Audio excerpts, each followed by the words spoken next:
حاملہ عورت کے لیے اگر روزہ نقصان دیتا ہے تو نہ رکھیں، بعد میں قضا کریں۔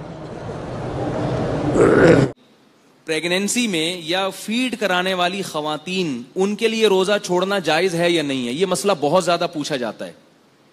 تو یاد رکھو، پریگنینسی کوئی بیماری نہیں ہے، یا خاتون کا اپنے بچے کو فیڈ کرانا کوئی بیماری نہیں ہے۔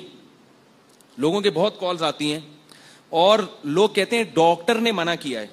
آج صبح ایک صاحب کی کال آئی کہ ڈاکٹر نے کہا ان کو ہر تھوڑی دیر کے بعد پانی پینا ضروری ہے کیونکہ یہ بچے کو فیڈ کرا رہی ہیں، لہذا ان کو ہر تھوڑی دیر کے بعد پانی پینا ضروری ہے۔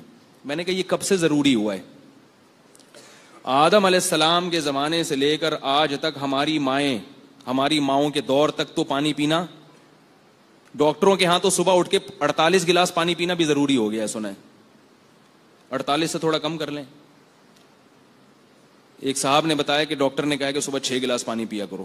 میں نے کہا اللہ کا واسطہ نہیں پیا کرو، ابھی اس کی ڈیٹیل پھر کسی اور وقت بتاؤں گا۔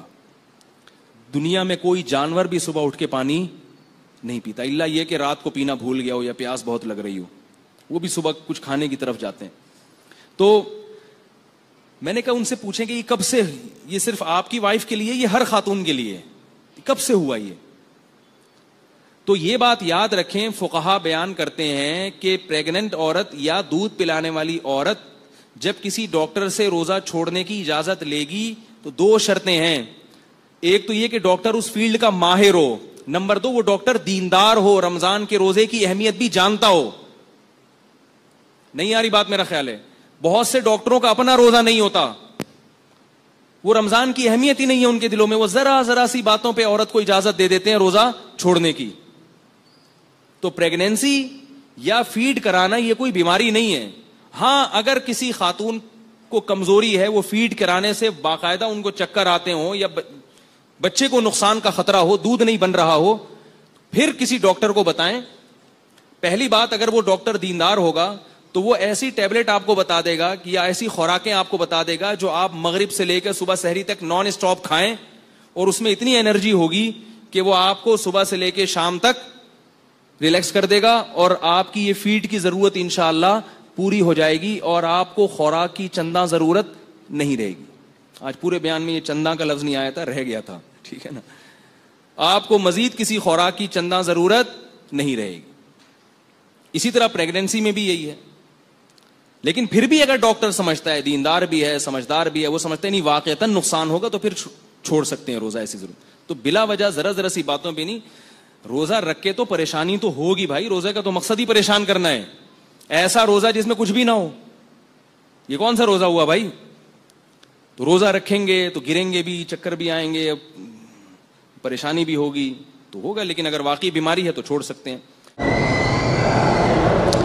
کہتی تھی کہ میں امریکہ سویڈن میں رہتی ہوں، میرا 1 سال کا بچہ ہے، اسے میں نے دودھ بھی پلاتی ہوں، ہمارے پاس روزہ جو ہے 22 گھنٹے کا ہوتا ہے، روزہ رکھ سکتی ہوں؟ دیکھیں، اگر آپ کو روزہ رکھنے میں بچے کا دودھ کم ہو جاتا ہے پھر تو آپ اس کو بعد میں قضا کر سکتی ہیں، لیکن وہ ٹھنڈا ملک ہے، وہاں تو پتہ نہیں لگتا 22 گھنٹے گزرنے کا۔ تکلیف تو وہاں ہوتی ہے جہاں گرمی ہو، ٹھنڈے ملکوں میں تو بھوک تو لگتی ہے، پیاس تو لگتی ہی نہیں ہے۔ تو اس لیے ہمت یہی کریں کہ روزے رکھیں آپ، اللہ بچے کا دودھ بھی انشاءاللہ پورا کر دیں گے۔ اور پھر یہ ہے کہ اگر آدمی رکھنا چاہے نا جی، تو بچے کم از کم 8-8 10-10 گھنٹے سوتے ہیں، تو 22 گھنٹے میں 10 گھنٹے سو گیا تو باقی تو 12 گھنٹے بچیں گے۔